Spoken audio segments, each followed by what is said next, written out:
Magnifique. Hey! Oh my God!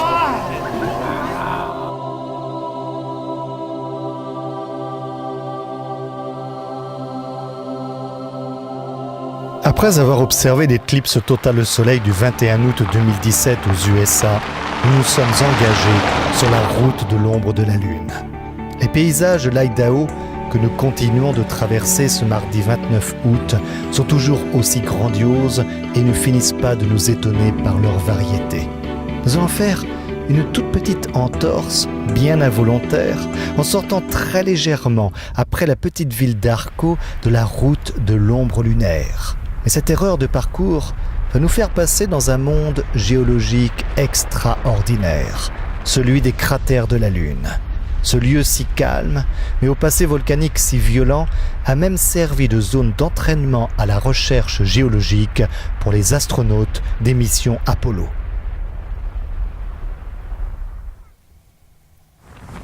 Notre route nous fait ensuite arriver dans le majestueux parc national du Grand Teton.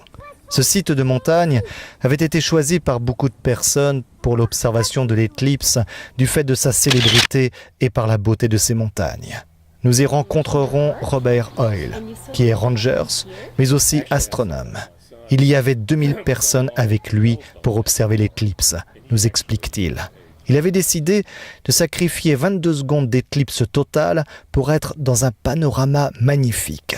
On a fermé tous les télescopes autour du moment de la phase de totalité pour qu'il n'y ait pas d'accident et pour être certain que personne ne va regarder directement le soleil au moment où il allait réapparaître, mais aussi pour que les gens profitent du spectacle.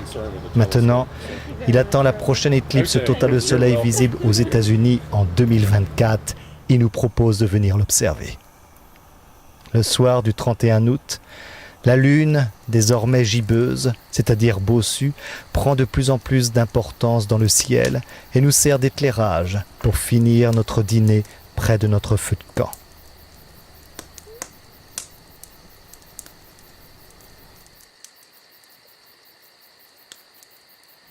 Depuis notre arrivée dans le parc du Grand Teton, nous traversons l'état du Wyoming. L'image de l'éclipse y est également toujours très présente, notamment sur des pubs de bord de route.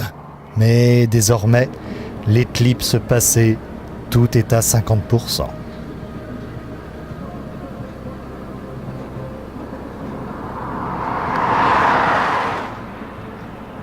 Après la petite ville de Dubois, nous nous approchons de la réserve indienne de Wind River.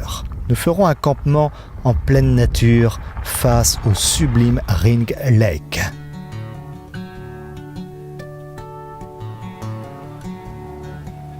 Le lendemain, après bien des difficultés, nous réussirons à découvrir des traces anciennes exceptionnelles de la culture amérindienne. Des pictogrammes remarquables sont en effet visibles à qui prend le temps de venir les chercher sur les roches qui surplombent cette région sans nul doute sacrée pour les Amérindiens.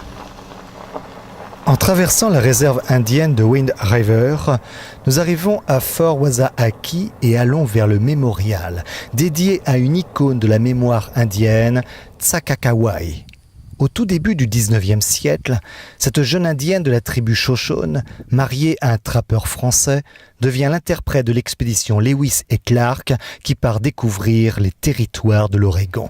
C'est précisément devant la statue de Tsakakawai qu'un couple d'Indiens, Viola et Darwin, acceptent de nous donner leur vision de l'éclipse.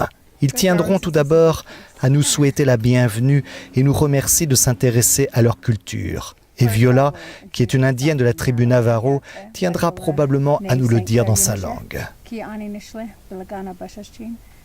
Darwin nous explique que le jour de l'éclipse, il est allé sur la ligne de centralité.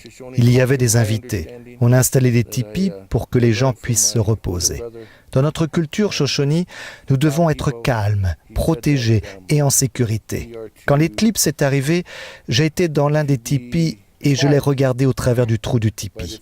Dans notre langue, l'éclipse, cela veut dire « le soleil meurt » et après, il revient à la vie. On boit alors de l'eau, car l'eau, c'est la vie. On a offert aussi de fumer pour dire « bienvenue à la nouvelle lumière ». C'était incroyable. Avant l'éclipse, j'étais nerveux, mais quand c'est arrivé, que c'est devenu tout sombre, froid, calme, et qu'après le soleil est ressorti, c'était très beau, c'était comme la vie qui revenait. Viola nous explique qu'elle est restée à la maison. Traditionnellement, dans la culture navarro, c'est par respect pour ce qui est en train de se passer. C'est comme une naissance. Quand on voit la lune qui passe, ça fait comme un ventre, comme une naissance. Donc on reste à l'intérieur. On ferme les volets, on est silencieux, on ne regarde pas la télé, on ne travaille pas. Après, j'ai dit une prière, comme font les Navarros. C'était très très beau, très serein, même si je ne l'ai pas observé, mais juste cette sensation que c'était très remarquable.